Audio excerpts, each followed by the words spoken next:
जंगल में बहुत तेज बारिश हो रही थी। मीनू मौसी और रानू चिड़िया आपस में बातचीत कर रही थी। मीनू मौसी, जंगल में 3 दिन से लगातार बारिश हो रही है। अब तो इस बारिश को बंद हो जाना चाहिए। तुम सही कह रही हो रानू, लगातार हो रही बारिश से सभी बहुत ज्यादा परेशान हैं और चिंतित भी। मैं जरा जंगल का एक चक्कर लगा कर आती हूँ। इतना बोलकर रानू चिड़िया बारिश के बीच उड़ने लगी। रानू चिड़िया उड़ते हुए कुछ ही दूर गई थी कि तभी उसकी नजर एक बकरी के बच्चे पर पड़ी, जो कि बारिश में भीगता हुआ कांप रहा था। अरे, ये बकरी का बच्चा तो ठंड में कांप रहा है। लगता है ये अपने घर का रास्ता भूल गया है। रानू चिड़िया ने इतना कहा ही था कि तभी रानू चिड़िया की नजर उस बकरी के बच्चे से थोड़ी दूर खड़े हुए एक पेड़ के पास एक भेड़िए पर पड़ी।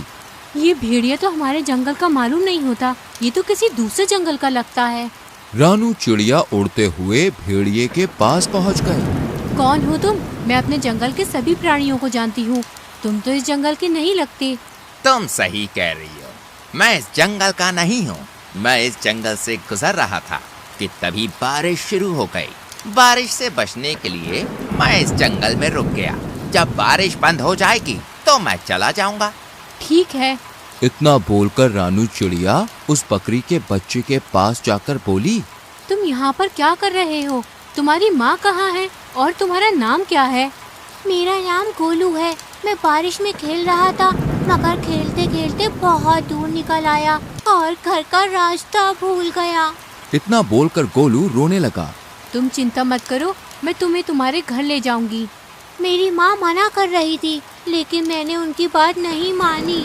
तुम्हें अपनी माँ की बात माननी चाहिए थी। चलो मेरे साथ। रानू चिड़िया गोलू को लेकर कुछ ही दूर चली थी कि तभी गोलू की माँ गोलू को ढूंढते हुए वहाँ पर आ गई। तुम कहाँ चले गए थे गोलू? तुम्हें पता है मैं कितनी परेशान हो गई थी।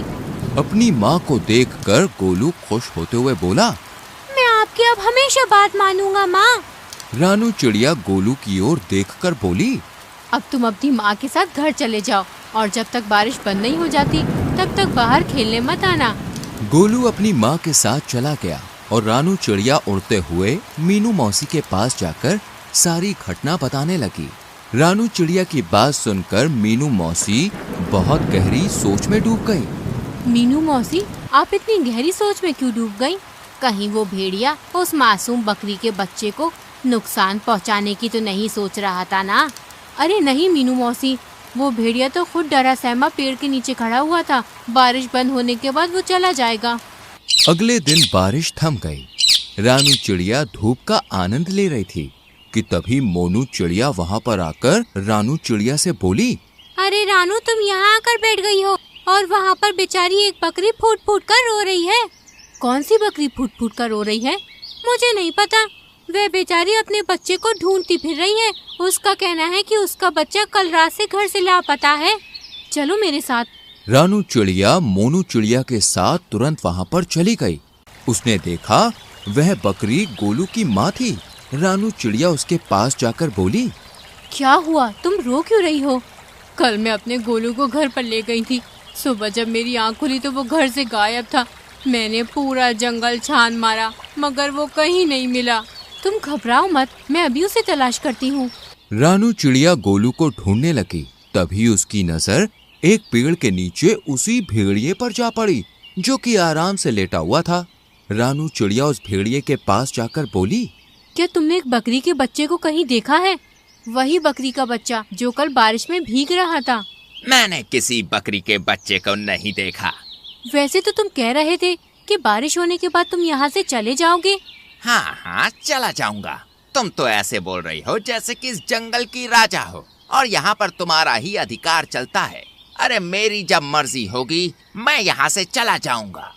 रानू चिड़िया अपने मन ही मन में बोली, मुझे तो इस भेड़िए पर शक हो रहा है। मुझे जंगल के राजा शेर से इसकी शिकायत करनी होगी। रानू चिड़िया जंगल के राजा शेर के पास चली गई और सारी घटना बताती हुई बोली, मुझे उस भेड़िए पर शक हो रहा है। तभी शेर क्रोधित होकर रानू चिड़िया से बोला, इसका मतलब वो भेड़िया सही बोल रहा था। तुम हमेशा जंगल के प्राणियों के खिलाफ मेरे कान भरती रहती हो। ये आपको क्या हो गया महाराज? तभी रानू चिड़िया ने देखा वो भेड़िया गुफा के दूसरे हिस्से से निकलकर गोलू के साथ वहां पर आकर शेर के सामने खड़ा हो गया है। रानू चिड़िया हैरत से इस दृश्य को देखने लगी। महाराज, जब मुझे पता चला कि ये बकरी का बच्चा कल से गायब है तो मैं जंगल में उसकी तलाश के लिए निकल गया, मगर मैं जानता था कि ये रानू चिड़िया मेरे खिलाफ आपके कान जरूर भरने आएगी, इसलिए मैंने आपको पहले ही सब कुछ बता दिया था। महाराज, इस रानू चिड़िया के कारण ही दूसरे जंगल का कोई भी प्राणी आपके जंगल में नहीं आता। शेर रानू चिड़िया की ओर देखकर बोला, और तुम कह रही थी कि इस भेड़िए ने बेचारी बकरी के बच्चे को मार डाला, मगर ये तुम्हारे आने से पहले ही इसे यहाँ सही सलामत ले आया। तुम्हें अब सजा मिलेगी, तुम्हें जेल में डाल दिया जाएगा। इतना बोलकर शेर ने अपने सिपाहियों को आदेश दे दिया और रानू चिड़िया को एक पिंजरे में बंद कर दिया। शेर भेड़िए की ओर देखकर बोला, तुम्हारी जब तक मर्जी हो तुम यहाँ पर रह सकते हो। भेड़िया खुश होकर वहां से चला गया। इधर मोनू चिड़िया इस सारे दृश्य को देख रही थी। वह तुरंत मीनू मौसी के पास पहुंच गई और सारी घटना बताते हुए बोली, कुछ कीजिए मीनू मौसी, जंगल के राजा शेर ने रानू चिड़िया को बंदी बना लिया है।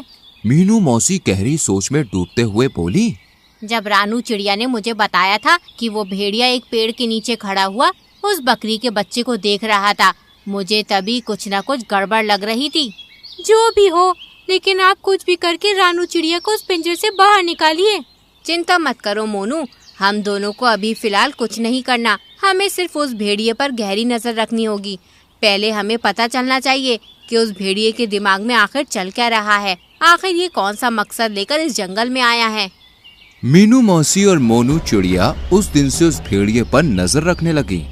वह भेड़िया दिन भर जंगल में घूमता और दूसरे जानवरों का मांस छीनकर खा लेता। जब भी कोई जानवर अपना मांस देने में आनाकानी करता तो वो धौंस दिखाते हुए खुद को जंगल के राजा शेर का दोस्त बताकर डरा देता उन्हें। एक दिन भेड़िया टहलते टहलते गोलू बकरी के घर के नजदीक चला गया। गोलू अपने घर के बाहर खेल रहा था।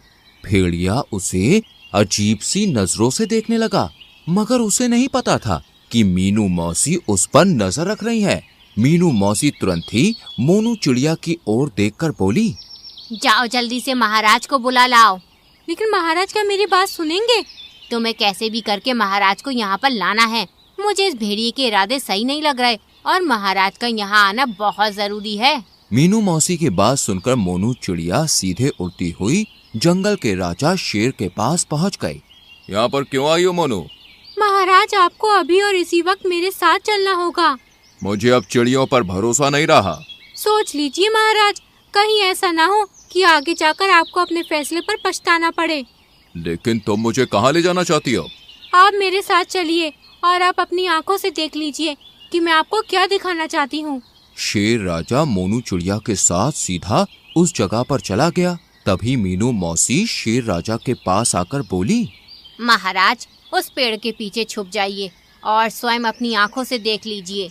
मीनू मौसी के कहने पर शेर राजा पेड़ के पीछे छुप गया। भेड़िया गोलू के करीब आकर उसे देखते हुए बोला, आज तुम्हारा मांस खाने का मन कर रहा है मुझे। ये क्या कह रहे हैं आप? पिछली बार जब मैं खो गया था तब आप ही मुझे महाराज के पास ले गए थे और मेरी माँ के पास छोड़कर आए थे। मूर्ख बकरी के बच्चे, वो तो मेरी सिर्फ एक चाल थी। मैं जानता था कि इस जंगल में रानू चिड़िया सबसे ज्यादा तेज दिमाग की है। मैंने उसे फंसाने की योजना बनाई थी। मैं कुछ समझा नहीं। जब तू सो रहा था ना, तब मैं चुपके से तुझे अपने मुंह में दबाकर जंगल के दूसरे हिस्से में छोड़ आया था और फिर खुद ही तुझे जगाकर महाराज के पास छोड़ आया। और जंगल के इस मूर्ख शेर ने रानू चिड़िया को ही दोषी मान लिया। लेकिन अब मुझे कोई खतरा नहीं। अब अगर मैं तुझे खा भी जाऊंगा तो जंगल का राजा शेर कभी विश्वास नहीं करेगा। तुझे खाने के बाद मैं जंगल में अपनी मनमानी शुरू कर दूंगा। इतना बोलकर भेड़िया गोलू बकरी के बच्चे के ऊपर हमला करने वाला था कि तभी शेर दहाड़ता हुआ वहां पर आ गया। शेर को दहाड़ता हुआ देखकर भेड़िया पूरी तरह से घबरा गया। अच्छा, तो ये थी तुम्हारी चाल? तुमने जंगल की सबसे ज्यादा समझदार और मेरी विश्वसनीय पक्षी को मेरे ही हाथों बंदी बनवा दिया। मैं तुम्हें जीवित नहीं छोड़ूंगा। इतना बोलकर शेर ने भेड़िए को उसी समय मार दिया और मीनू मौसी की ओर देखकर बोला, मुझे क्षमा कर दो मीनू मौसी, मुझसे गलती हो गई।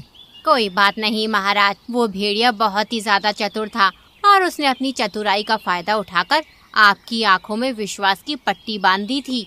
शेर राजा ने रानू चिड़िया को आजाद कर दिया, लेकिन इस बार सबकी हीरो मीनू मौसी बन गई।